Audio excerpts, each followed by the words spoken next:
My name is Meraj Khan. I work for Maybank Group as Head of Strategy and Architecture.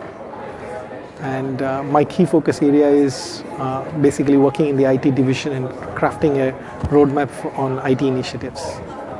Yes, certainly it did. And I think what I loved most about the event is it's so well organized and everything is structured, and some of the presentations are very focused on the subject. So I think I find the event quite useful.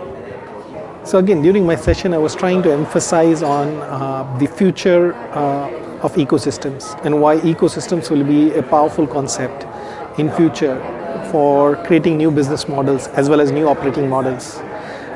Another area that I touched in during my presentation was what are the key ingredients of a successful ecosystem, and why it makes sense for big corporations as well as startups and everybody to come together and collaborate, as opposed to try and compete and be worried about disruption, because all these groups actually complement each other, and that was one of the key emphasis throughout my presentation. So I think creating an ecosystem is a very challenging task. It's not easy, it's quite difficult. We only look into the successful ecosystems, but there are many failed ecosystems as well.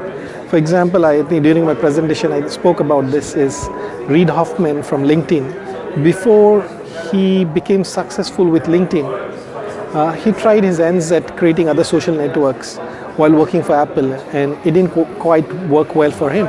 Even for LinkedIn to be successful, he started this initiative somewhere in 2003.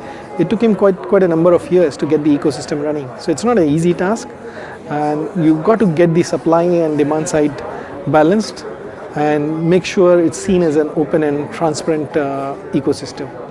So I wanted them to understand the power of an ecosystem as opposed to big corporations. Even corporations like Google and Facebook realize the importance of ecosystem, and that's why they have changed gears and started moving in the direction of open source so that they can work within the ecosystem and benefit from the ecosystem. So even big corporates are moving in that direction.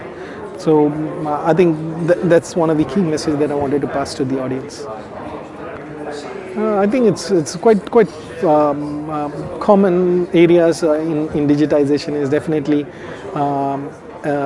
on mobile banking, trying to create more and more services through self-service via mobile banking, and probably other channels as well. The other key trend that I see is on automation, is to improve your cost structure. There's a lot of robotic automation and things like that happening in that space. There's also another interesting thing around artificial intelligence as well as conversational interfaces like chatbots. Besides this, I think IoT and some of the other trends are still few years away, so it's still not very prevalent in the normal industry, but I think it will see attraction after a few years. I think most of the organizations are adopting this, so I will not handpick any organization here, because I think everyone is focusing on similar stuff when it comes to chatbots or even AI.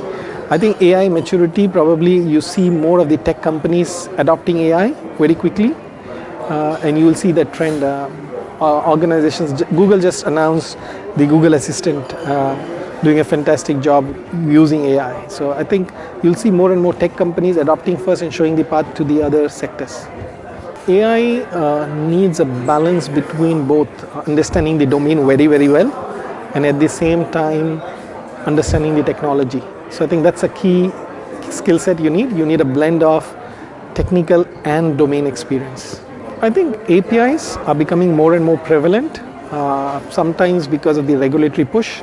So I see more and more regulators trying to influence the industry to adopt APIs. So that's something that will see immediate traction.